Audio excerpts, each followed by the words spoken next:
నేను నాకెందుకులే అని నా సినిమాలు నేను చేసుకుంటున్నా. ఎస్, అమరావతి విషయంలో శివాజీ ఎప్పుడైనా మాట్లాడతాడు, ఎప్పుడైనా ఏ పార్టీతో అయినా ఎదురెళ్ళి మాట్లాడతా. అది రైతుల కష్టం. ఆ కష్టాన్ని మీరు మీ ఇష్టం వచ్చినట్టు ఎవరికాళ్ళు వాడేసుకుందామంటే చూస్తా ఊరుకోం. ఏంటి, నేను ఈ సినిమా రిలీజ్ ముందు ఇచ్చిన ఇంటర్వ్యూ మీ అందరికి చాలా ఇబ్బందిగా అనిపించింది కదా.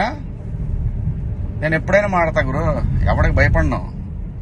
మీలాగా ఆడెవడో ఇచ్చే పేటీఎం డబ్బుల కోసం నా బతుకు నడిస్తే చాలులే అని అనుకుని పోయే రకాన్ని కాదు నేను.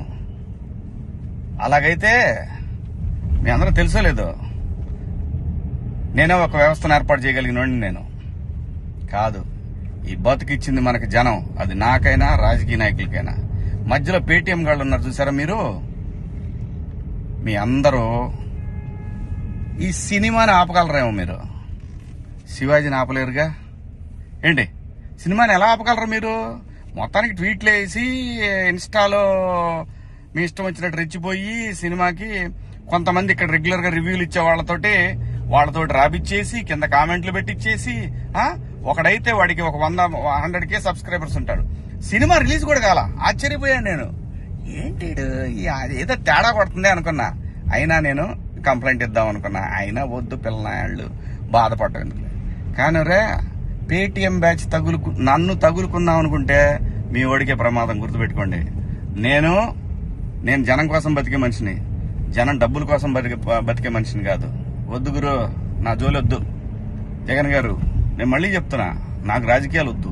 నాకు కావాల్సింది, నేను అమరావతి రైతుల కోసం నిలబడ్డాను, జనం కోసం నిలబడతా. అది ఏ పార్టీ అయినా, అది మీరైనా ఇంకో పార్టీ అని ఎవరైనా సరే, ఎదురొస్తే జనానికి ఎదురొస్తే మాత్రం నేను నిలబడతా.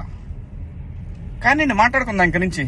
నేను డైరెక్ట్ గా అడుగుతా పీఎం గారినే, ఈ దేశంలో సిబిఐ మీద నమ్మకం ఉండాలంటే, సిబిఐ మీద నమ్మకం కుదరాలంటే ఫస్ట్ కేసులను రాజకీయ నాయకులందరినీ కూడా పక్కన పెట్టి, రాజకీయాల నుంచి పక్కన పెట్టి, వాళ్ళు మంచోళ్ళ చెడ్డోళ్ళ అని తేలిన తర్వాత వాళ్ళని పాలిటిక్స్ లో ఉండే విధంగా చేయగలిగితే బాగుంటదని పీఎం గారిని కూడా అడుగుదాం అనుకున్నా. ఇక నుంచి మిమ్మల్ని రోజు అడుగుతా. ఇక నుంచి మీకు రోజు నా జోలు రావద్దు.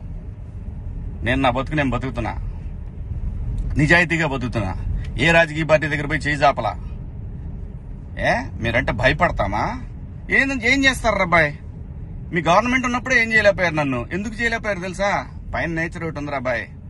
రప్ప ఇవన్నీ బాగుంటాయి వీడియోల్లోనూ వాటిలో చూసుకోవటానికి.